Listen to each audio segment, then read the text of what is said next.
Hi, my name is Ethan Miller, and I'm Victoria Sterling's personal assistant at Sterling & Co. 2, the marketing agency where I work. I wake up every day before the sun rises, my iPhone alarm blaring like a warning for the routine that just keeps repeating. Looking in the mirror, I see the signs of a busy life, tired eyes, but always ready to face the day. My life revolves around deadlines and demands, all requirements that seem to flow from a single source, Victoria. She's admired for her competence, but for me, her intense presence just complicates everything. As I organize my desk, I take the chance to review her schedule. Meetings are set in short intervals, and I always have to be one step ahead, anticipating her needs. Sometimes, I feel like I'm just an extension of her, a right-hand man without a voice. Victoria is so focused on her work that she often forgets the small details that could make our daily lives a little lighter.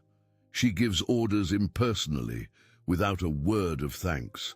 It's as if I were a cog in a complex machine, unimportant beyond the function I perform. That morning, while I was reviewing messages, Victoria walked into her office with an air of determination. Her outfit was impeccable, as always, and her gaze conveyed the seriousness her position demanded. The atmosphere was thick with tension, constant phone calls and urgent emails. I watched her, trying to decipher her emotions behind the professional facade.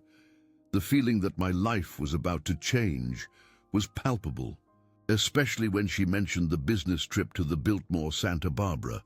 It was an unusual event, something that broke the monotony of the routine. "Ethan, I need you to organize everything for the trip. I want you to be prepared for any situation," she said, her firm voice making me nervous. What I didn't know was that this trip would be the catalyst that would change everything between us. The day passed quickly, between phone calls and meetings, but I couldn't get the idea of the trip out of my head. What would it mean to spend a few days with Victoria in an environment so different from the office? It could be an opportunity, but also a trap. Expectations were high, and my impulse was to try not to disappoint her as I always did. The feeling of inadequacy followed me like a constant shadow. I remember a moment when, as I was organizing her documents, she turned to me and said, "Ethan, I don't know what I'd do without you. You're important to me." The words seemed sincere, but there was a distance between what she said and what I felt. The impersonal, almost cold tone made me question if she truly saw me, or if she just recognized the usefulness of my work. The tension in the office was undeniable, and the thought of being just an assistant ate at me. As the Santa Barbara trip got closer, everything felt more intense. How could I get closer to Victoria when our relationship was defined by such rigid hierarchy? My heart would pound thinking about an encounter outside of work. That night, before falling asleep, I thought about how my life was unfolding. I'd always been so focused on pleasing Victoria that I'd pushed my own desires aside. The emotional void I felt only intensified, reminding me of past superficial relationships where I never truly felt loved. The Santa Barbara trip was a confusing mix of fear and hope. I needed a change, but I was so caught up in my insecurities that I didn't know if I could take the next step. The sun rose, bringing a new day, the day of the trip. As I got ready, I closed my eyes for a moment, trying to gather courage. Part of me hoped this trip would be more than just a work event. The destination, Santa Barbara, seemed promising, but what truly awaited me there? The answer was still shrouded in mystery, and I was about to find out. The flight to Santa Barbara started like any other. The plane took off, and I sat next to Victoria. The familiar gourmet coffee smell blended with the nervous energy that hung between us. The cramped first-class seat felt like a perfect metaphor for our relationship, confined and full of barriers. As the plane climbed, my gaze drifted to the clouds, lost in thought about how it all began. I remembered my first day at Sterling & Co. I was so nervous, surrounded by professionals who seemed straight out of a success movie. Victoria walked into the room with unshakable confidence, her hair perfectly styled, her impeccable power suit, as if she was ready to conquer the world every morning. In that first encounter, her words were incisive, but I thought I caught a rare glint in her eyes, something that made me wonder if there was a real person behind the impassive image she presented. Back then, I didn't know what to expect. I was a 25-year-old recent USC graduate who, honestly, felt tiny in a world dominated by powerful figures. Victoria was one of them. I felt so distant from her, like a lonely star in a distant universe. Whenever she spoke, her voice echoed in my mind, and I tried to absorb every word. The pressure to impress her was constant, but there was also a deep, gnawing fear of not being enough. I remember meetings where I'd almost freeze trying to articulate an idea. The office walls would close in around me, and Victoria's gaze always seemed to search for something more than I offered. As the plane cut through the sky, I couldn't help but think our dynamic was a chess game, every move strategic. My journey to this point felt paved with a mix of admiration and apprehension. Victoria never showed weakness. Her rigid, impassive demeanor built an impenetrable wall. And yet, there were fleeting moments that offered a glimpse of what might lie beneath that facade. A gentle gesture during a stressful day, a genuine smile in the middle of a tedious report. Those moments felt like tiny keys trying to unlock her heart's door, but I never knew how to use them. When we arrived at the resort in Santa Barbara, the warm sun and the sound of the waves brought a feeling of liberation. It was a place that promised relaxation, but the truth was, I felt on edge. Victoria seemed immune to the entire leisurely atmosphere around us. She was focused on the event and the presentation she was about to deliver. The pressure of her role was palpable, and I felt my own anxiety amplify. During the event, Victoria was in her element. The way she spoke and moved among the guests was mesmerizing.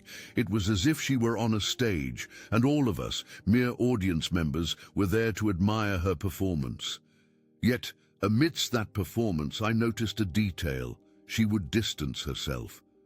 Whenever someone tried to approach her in a more personal way, Victoria would change the subject as if an invisible shield surrounded her. There was a moment when, after her presentation, Victoria stepped out for some air. I followed her, an uncontrollable impulse drawing me closer. When I found her on the balcony, the light wind tousled her hair. I hesitated, but then the words came out before I could think. "You were incredible in there." She turned, and a shy smile appeared on her lips. "Thanks, Ethan. The pressure is always higher at events like these." "I can't imagine. You make it look so easy." "It's not easy. It's hard work to maintain this image," she said, looking out at the ocean. There was a weight to her words that made me realize there was more to Victoria than the unbeatable CEO everyone knew. "Sometimes I feel like the pressure is too much," I confessed. "I feel, I don't know, invisible amidst all of this." She looked at me, her expression shifting. "Invisible? What do you mean?" "I guess I'm always trying to fit in, to do what you expect. But it feels like the harder I try, the more distant I become." Silence settled between us. The wind blew, and for an instant, the world around us faded away. I wanted more, wanted her to see beyond the assistant who always accompanied her, but the reality of the hierarchy between us still weighed heavily. "I feel that way sometimes too," Victoria Sterling said, breaking the silence. "It's hard being the person everyone expects me to be. Sometimes I just want to be myself." Those words were like a breath of fresh air for my soul. I never imagined she could feel that way. The contrast between the powerful woman everyone admired and the vulnerability she was starting to show left me utterly intrigued. After a few hours, a storm began to form on the horizon. Dark clouds started to gather, and the atmosphere of the event quickly shifted. The once vibrant energy now became tense. Victoria, noticing the change, began to organize everyone so they could find shelter. The storm arrived swiftly, and the event was hastily shut down. We were all forced to take refuge at the Biltmore Santa Barbara. Victoria was clearly stressed, her posture rigid and her gaze focused, but there was something different in the way she interacted with me. She began to treat me with a bit more lightness, casually touching my arm as she thanked me for making sure everything was in order.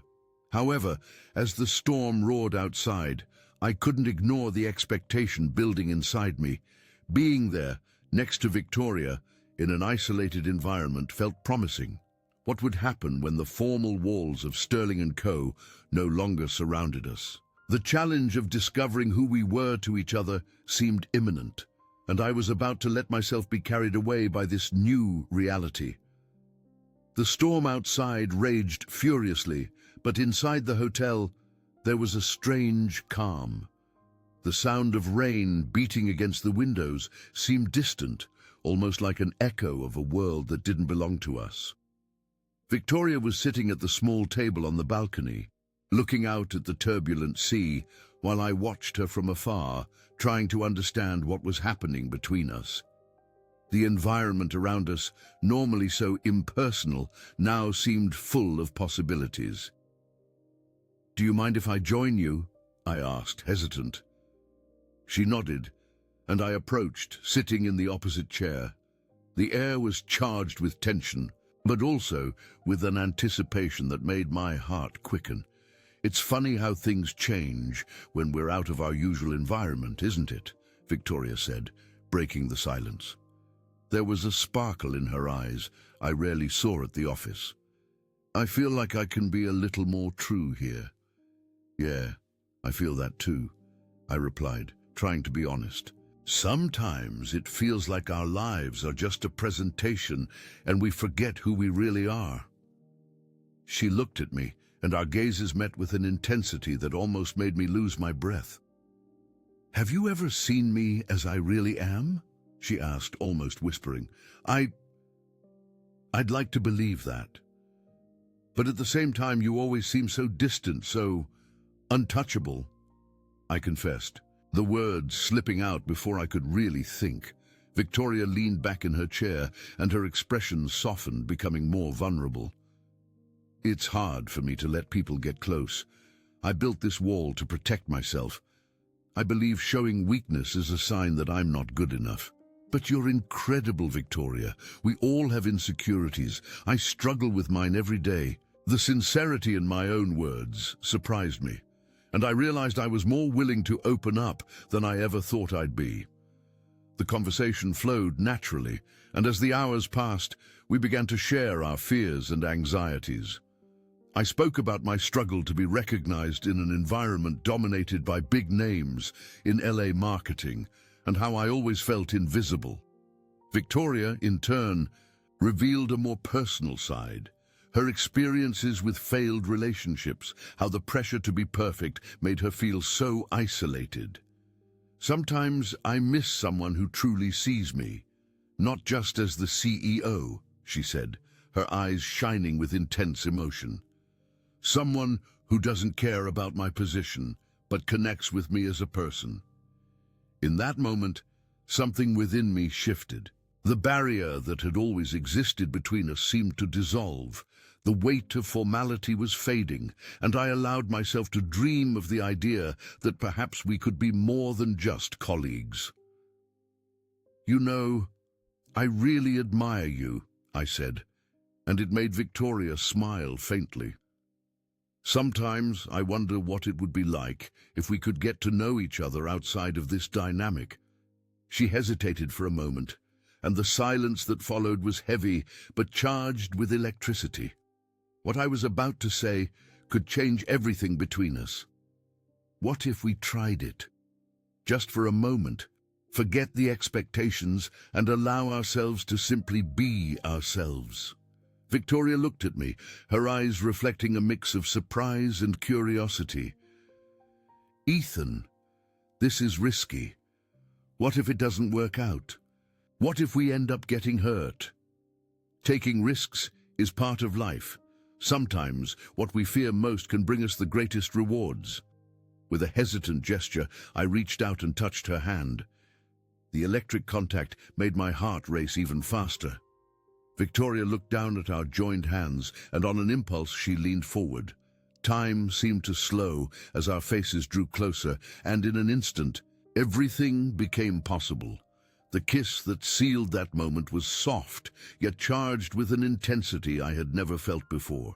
It was as if all the insecurities, fears, and expectations crumbled in seconds. The storm outside continued, but within us, something had changed forever. When we pulled apart, Victoria seemed stunned, but a new light flickered in her eyes. "What was that?" she whispered, almost to herself, as if afraid the words might shatter the delicate magic of the moment. "Just the start of something we both needed, I think," I managed to say, still trying to process the enormity of what had just happened. "I think we need to be honest with each other, and with ourselves." The conversation continued, now heavy with a different kind of weight, a new unspoken promise. What used to be a relationship defined by hierarchy and distance was now becoming a space for true vulnerability and authenticity. The old tension that had hung between us had transformed into something much deeper, something we were both ready to explore. Outside, the storm began to settle, and the waves, which had roared just moments before, now seemed to whisper secrets. I knew things wouldn't be easy from this point on. The connection beginning to form between us carried the risk of judgment and potential complications, but for the very first time, I felt ready to embrace that risk. Victoria and I were about to step into entirely new territory, and no matter what the future held, I felt like I had finally found a real connection, one that truly had the power to change everything. With that, a journey began that I never knew I needed, but now couldn't imagine living without. The next morning brought fresh, invigorating air, but also a new layer of tension between Victoria and me. The storm from the night before had calmed, yet now, in our new reality, a different kind of storm was brewing. The sense of freedom we'd experienced last night still lingered, but the apprehension about how this would affect our work, our lives, and most crucially, our careers, was palpable.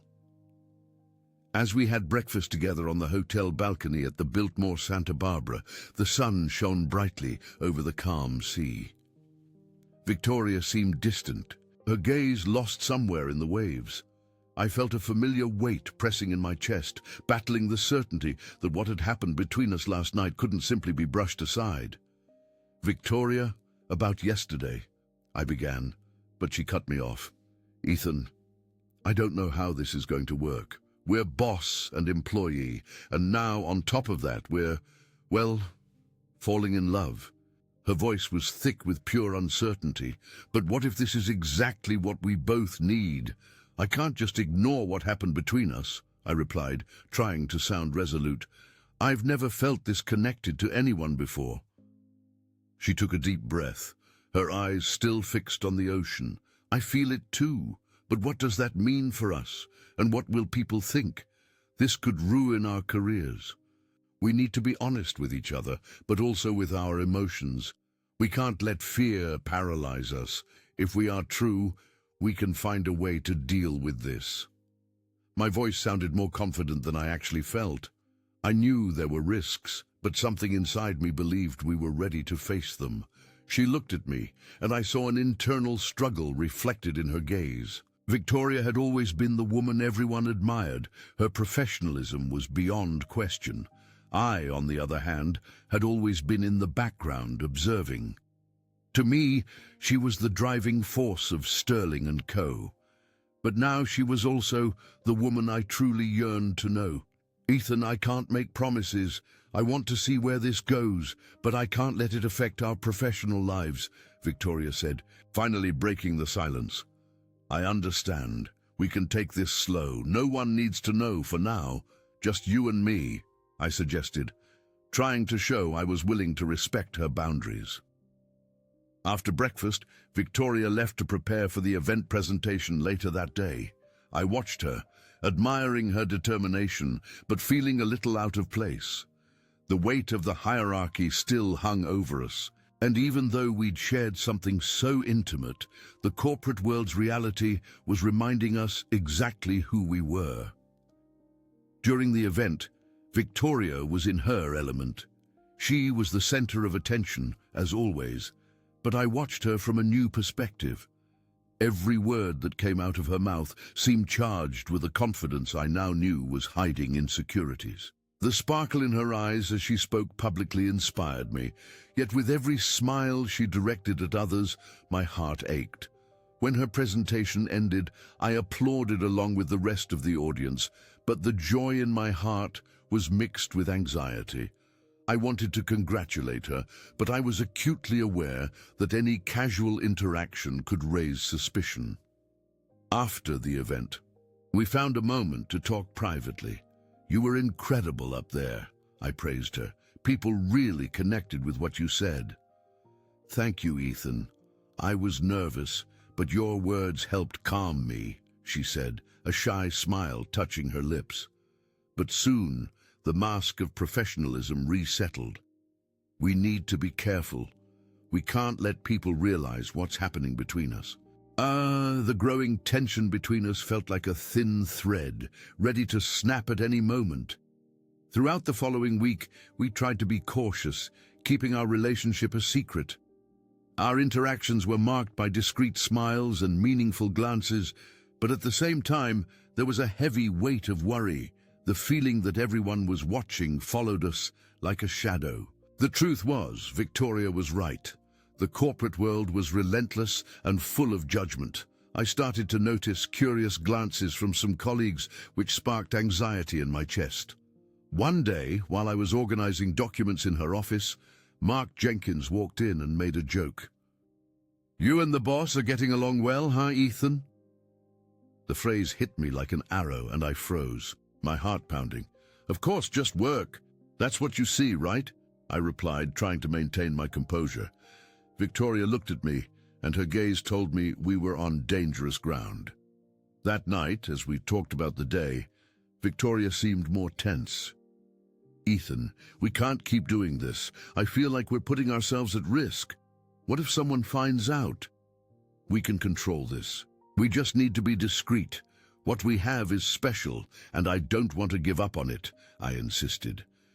But even with my words, there was a truth hanging in the air. What we were doing wasn't just risky, it was potentially destructive. The fear of exposure and the consequences became a constant shadow, and with each passing day, the tension grew. One evening, as Victoria and I walked along the beach, the setting was perfect. The sea breeze was soft, and the sky was dotted with stars. But the beauty of the moment was overshadowed by uncertainty. "Ethan, we need to talk about our future. I can't keep feeling like this, in limbo." "I don't want to hurt us," Victoria said, her voice trembling. "I'm worried too, but we need to be brave. The love we've begun to build is more than just a hidden romance. We can make this work. We can be a team," I replied, holding her hand, trying to convey my determination. Victoria stopped and faced me, her eyes full of emotion. "What if this ends badly? What if our relationship wears thin and everything we have is lost in the process? And what if it doesn't? What if this leads us to a better place? I'm willing to take that risk if you are too," I said, ready to fight for us. After a long silence, Victoria took a deep breath. "You're right. What we have is special. But we must be careful, define limits. We can't let this affect our professional duties." I agreed, knowing our shared love and vulnerability needed protection. Like a delicate dance, we moved to our next relationship phase, one step at a time, aware of challenges, determined not to let fear stop us. We'd explore more than secret romance. It was a new path, a new way to love, ready to face together. After deciding our relationship couldn't stay merely secret, we began navigating turbulent workplace romance. Victoria and I set clear boundaries to avoid impacting professional duties, yet as days passed, tension between our feelings and corporate roles mounted. Our interactions featured discreet smiles and meaningful glances, but the secret's weight became a burden. One day, during a meeting, Mark Jenkins entered, casting a curious look our way. "You two seem very close lately. Something extra happening?" he asked lightly. My heart pounded. I looked at Victoria, who instantly straightened, forcing a smile. "We're just working, as always. Right, Ethan?" Her expression was firm, yet the tension in her eyes was palpable. "Of course, just work," I replied, trying to sound nonchalant. As Mark left, relief and fear mixed in my chest. Victoria and I exchanged a look. Our silence spoke volumes. In following days, we tried caution, but the pressure of our hidden relationship grew heavy. During a networking event, Victoria was radiant, yet I felt isolated. Each laugh she shared with others made my heart clench. My anxiety swelled. Mid-party, Chloe Evans approached me. "You and Victoria are closer than usual. Can I ask if something's happening between you two?" The question caught me off guard. "We're just working. She's a great boss," I replied, trying to stay calm, but her expression suggested disbelief. As the party ended, I sought Victoria, finding her alone in a corner, gazing at the horizon. "What happened?" I asked, concerned. "I don't know if I can continue this, Ethan. What we have is incredible, but socially, it's complicated. What people think could affect us in unpredictable ways." Her vulnerability cut my heart. "We can face this together, but we need to decide what we want," I said. What else could I do? The concern for her well-being was consuming me. She looked at me, her eyes full of emotion. What if this ends badly? What if our friendship withers? What if it doesn't? I'm willing to take that risk. "If you are too," I said, determined to fight for us. After a long silence, Victoria took a deep breath. "You're right. What we have is special, but we need to be careful and set boundaries. We can't let this affect our professional responsibilities." I agreed, knowing the love and vulnerability we'd shared needed protection. From that moment, we decided our relationship would be more open, but still kept secret in the workplace. Although we knew the path ahead would bring challenges, the hope that we could find a balance between our personal and professional lives began to form in our hearts. In the following days, we found a new dynamic. Our exchanged glances were loaded with a new understanding, and every interaction in the office became a subtle game of complicity. We walked side by side, but always keeping a safe distance, as if we were dancing on a tightrope. One afternoon, while Victoria was reviewing a report, I watched her from afar. There was a beauty in her concentration, but also a concern on her face. When she looked up and our eyes met, a timid smile appeared. "How about a short break?" I suggested, trying to break the tension in the room. "We could grab some coffee." She hesitated, but the idea seemed to please her. "All right, just for a few minutes." Her tone was cautious, but there was a lightness in the air, and that gave me hope. Over coffee at a discreet place, the conversation flowed naturally. Victoria spoke about her plans for Sterling & Co. and the challenges she faced. I listened with interest, admiring her passion and determination. But at the same time, there was an unease in her voice, an anxiety that didn't completely disappear. "Ethan, you know I'm always under pressure. This could get complicated for us." "What if someone notices?" Victoria said, a flicker of concern in her eyes. "We can be discreet. What we have is special, and I don't want it to be lost because of rumors," I replied, trying to convey my confidence. Days turned into weeks, and while we tried to keep our relationship a secret, the pressure began to mount. With every interaction, there was the constant fear of being discovered, and it started to affect our dynamics, both personal and professional. One night, I decided it was time for a confrontation. Victoria, we need to discuss how this is affecting us.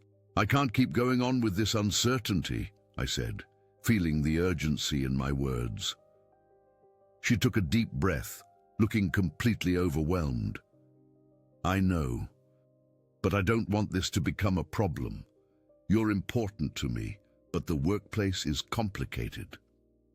I want us to work. Let's be true to each other and to what we feel, I proposed, holding her hands firmly. If we're going to be honest, we need to be prepared for what that might mean, she replied, her attitude now more determined. We decided that, regardless of the risks, we wouldn't let fear overcome us. It was time to face the consequences of our choices, with the determination that what we felt for each other was real and deserved to be lived fully. So, even amidst the uncertainty, we were two hearts ready to take a chance, willing to fight for a love that could change not only our lives, but also the way we saw ourselves within the world we inhabited. The following weeks were an emotional roller coaster. The tension between Victoria and me increased as the rumor about our relationship spread. One morning, arriving at the office, I noticed something in the air. Victoria was focused, but her gaze betrayed concern. Ethan, we need to talk. It seems someone is investigating our relationship, she said, her voice tense.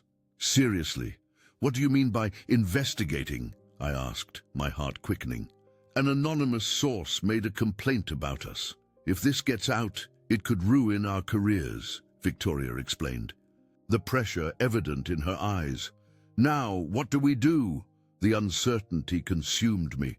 We need to be proactive. I'll call a meeting with the human resources team to clarify the situation, Victoria suggested, determined, but I could hear a slight tremor in her voice. Do you really think that will solve it?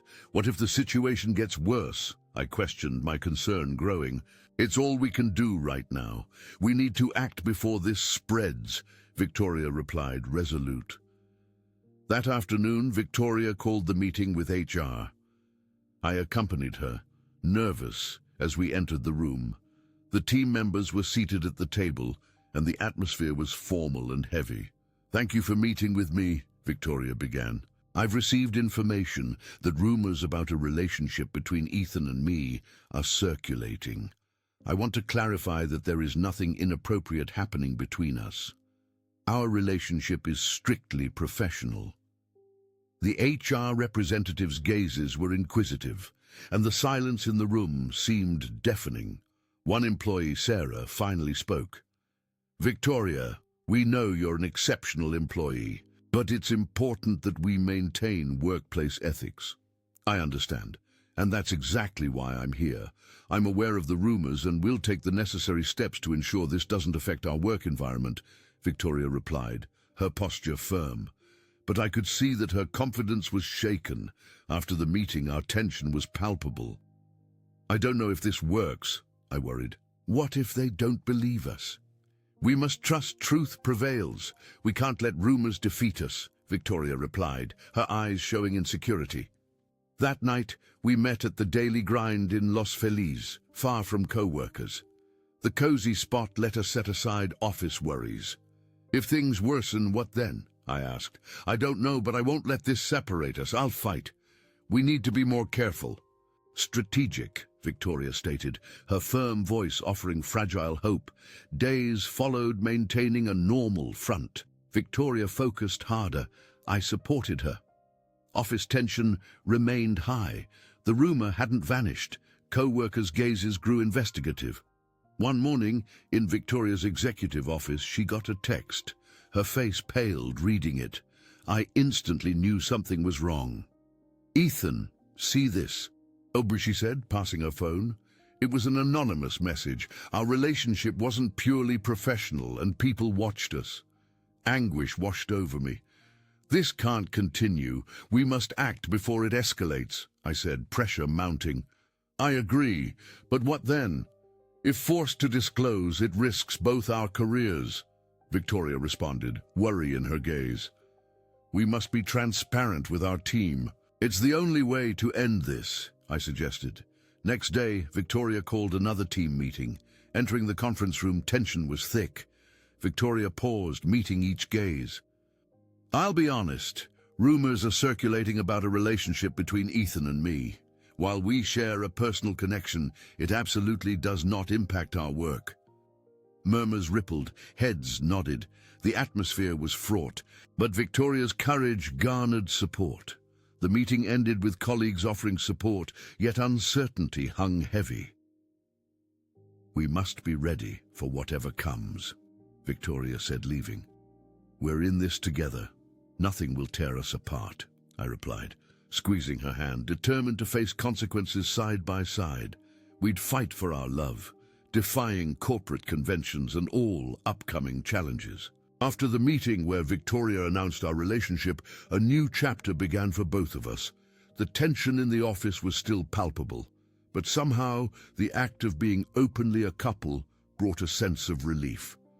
Her courage in exposing our situation was an important step, and I admired her strength, even as the atmosphere around us remained uncertain.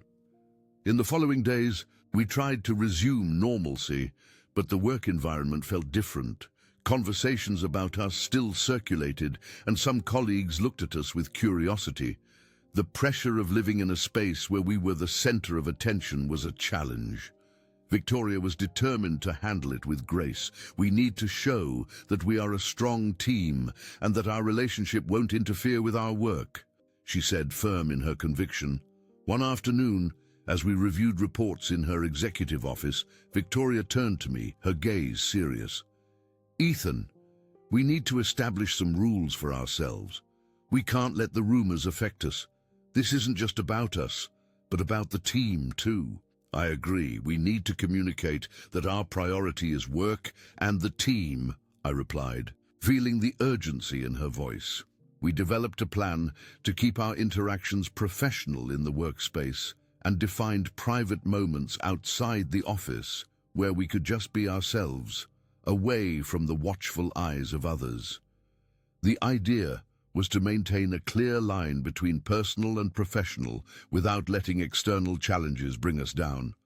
The following week, we found a quiet coffee shop, the daily grind in Los Feliz, to decompress.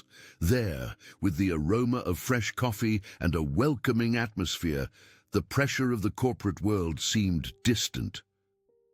You know, even with all of this, I feel like we're more connected than ever, I said, looking into her eyes.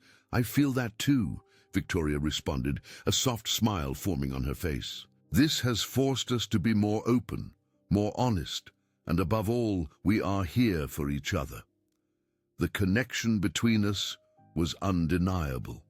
The transparency we had adopted not only strengthened our relationship, but also allowed us to better handle the challenges at work. Although the stares were still frequent, we began to notice that the support from some colleagues helped us face the situation with more lightness. One evening, after a long day, we decided it was time to celebrate. We went to the Coastline Bistro in Santa Monica, a restaurant we both loved, far from the office. Sitting at the table, Victoria looked at me and said, "This is the first step in a new chapter. Regardless of what happens, I'm happy we made this decision. And I'm here, Victoria. Together we'll face this," I replied, raising my glass in a toast. That night, as we talked and laughed, I felt that everything was worth it. The vulnerability we had shared transformed into a strength. We were ready to face any obstacle, together as a team. In the following days, even as challenges lingered, the office dynamic slowly started to shift. The gossip died down, and some colleagues even started to show us support. Over time, the anxiety that had hung over us like a cloud began to transform into a renewed confidence. Victoria and I understood that our love didn't just demand courage, it also required a continuous commitment to respect our professional boundaries. We were more aware, more determined, and that only made us stronger. Through all the ups and downs, a thread of hope began to weave its way into our lives, showing me that even amidst adversity, true love would always find a way. So we were ready to face the future, one day at a time, committed to building a life together where love and respect would be the very foundation.